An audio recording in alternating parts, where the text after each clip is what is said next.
صلی اللہ علیہ وسلم آپ بتلا دیجئے کون لوگ سب سے بہتر ہیں؟ آپ صلی اللہ علیہ وسلم نے فرمایا کل مخموم القلب وصدوق اللسان. آپ صلی اللہ علیہ وسلم نے کیا فرمایا؟ کل مخموم القلب وصدوق اللسان، کہ جن کا دل پاک ہو، یعنی زبان کے جو سچے ہیں وہ آدمی سب سے اچھا ہے. اور وہ مخموم القلب، صحابہ نے کہا وہ مخموم القلب کیا چیز ہے؟ آپ صلی اللہ علیہ وسلم نے فرمایا هو التقی النقی لا اسم فیہ ولا بغی ولا غل ولا حسد، جس کے دل میں بغاوت نہ ہو، جس کے دل میں غلو نہ ہو، جس کے دل میں حسد نہ ہو، ولا حسد، جس کے دل ان تمام برائیوں سے پاک ہو، وہ آدمی سب سے بہتر آدمی ہے، وہ آدمی سب سے بہتر آدمی ہے. اسی لیے ان چیزوں سے ہمیں اور آپ کو پاک رکھنا ہے. آپ صلی اللہ علیہ وسلم نے ایک صحابی رسول کو جنت کی بشارت سنائی تھی. اسی بنیاد پر آپ صلی اللہ علیہ وسلم، حضرت انس رضی اللہ تعالیٰ عنہ کہتے ہیں میں اللہ کے نبی صلی اللہ علیہ وسلم کی مجلس میں موجود تھا، اتنے میں ایک شخص آئے. آپ صلی اللہ علیہ وسلم نے فرمایا ابھی ایک جنتی شخص آنے والا ہے، ابھی ایک جنتی شخص آنے والا ہے. تھوڑی دیر کے بعد ایک صحابی رسول آتا ہے. وہ کون؟ حضرت سعد بن ابی وقاص رضی اللہ تعالیٰ عنہ. ایک دوسری روایت میں حضرت سعد بن مالک رضی اللہ تعالیٰ عنہ.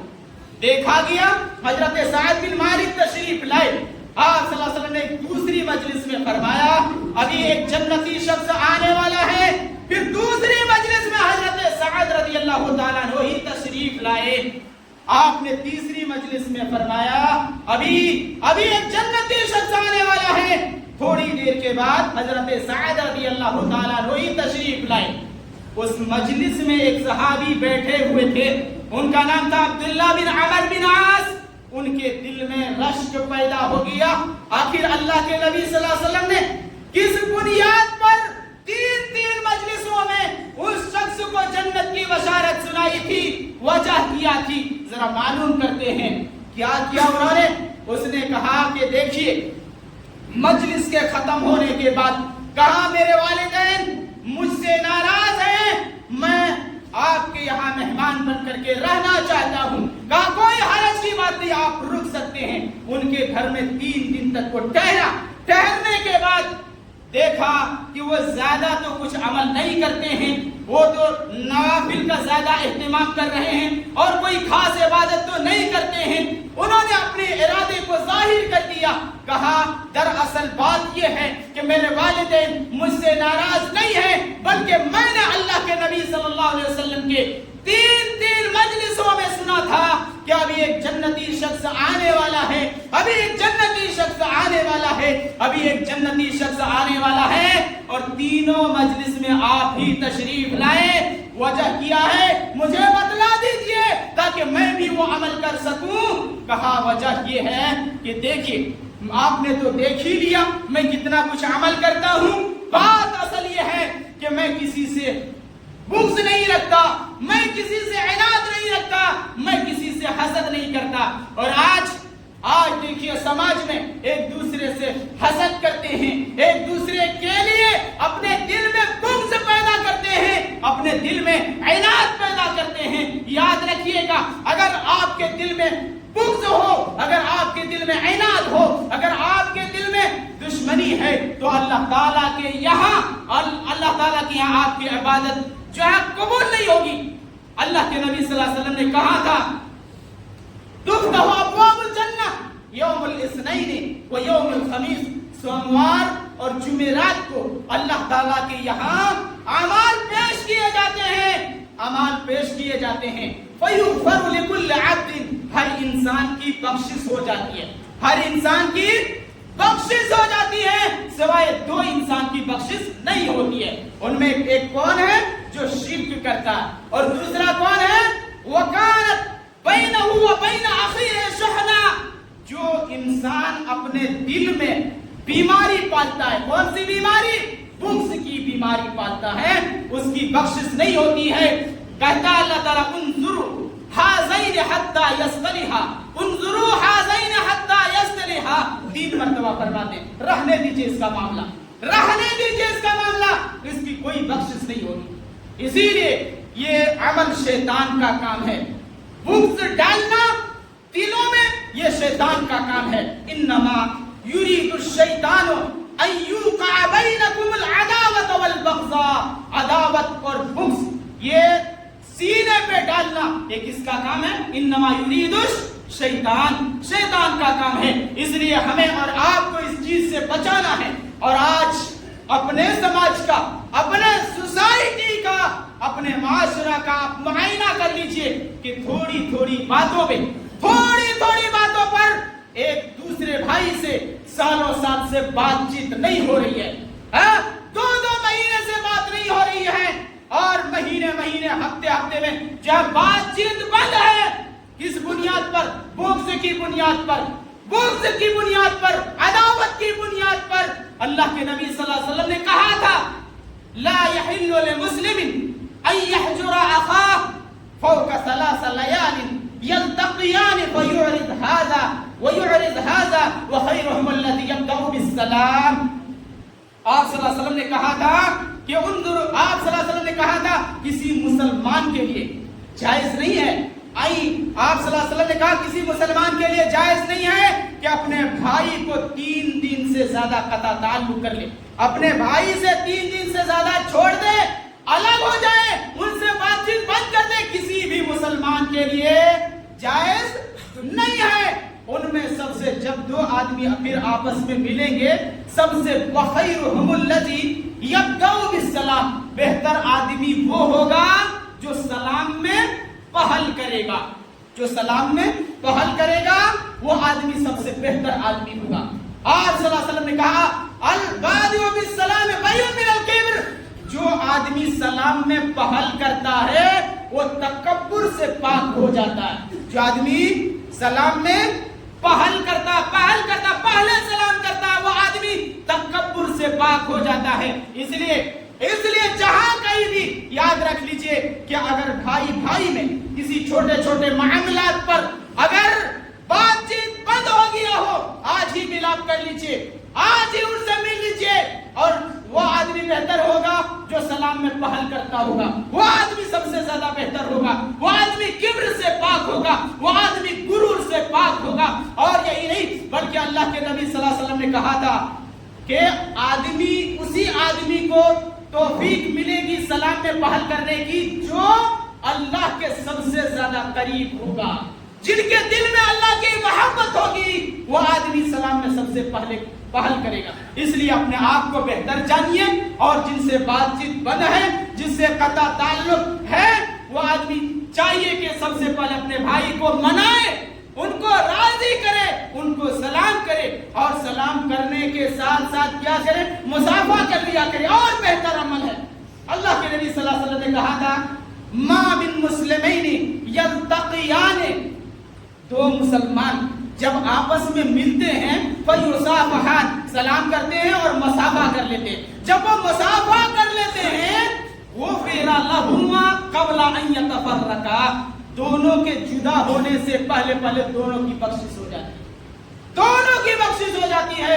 اس لیے سلام میں پہل کرو، ایک دوسرے کو سلام کرو، سلام کرنے میں اخوت و بھائی چارگی پیدا ہوتی ہے، سماج سے برائی ختم ہوتی ہے۔ اس لیے کسی دشمنی کا خاتمہ کرنے کے لیے سب سے بہتر عمل یہ ہے کہ سلام کرے ایک دوسرے کو۔ اللہ کے نبی صلی اللہ علیہ وسلم نے کہا تھا سلام کرو، سلم عارف ام لم تعرف، ان کو بھی سلام کرو جس کو آپ پہچانتے ہوں، ان کو بھی سلام کرو جس کو آپ نہیں پہچانتے ہیں۔ اس لیے کہ قیامت کی نشانیوں میں سے ایک نشانی یہ ہوگی کہ لوگ سلام کریں گے ایک دوسرے کو، کس بنیاد پر؟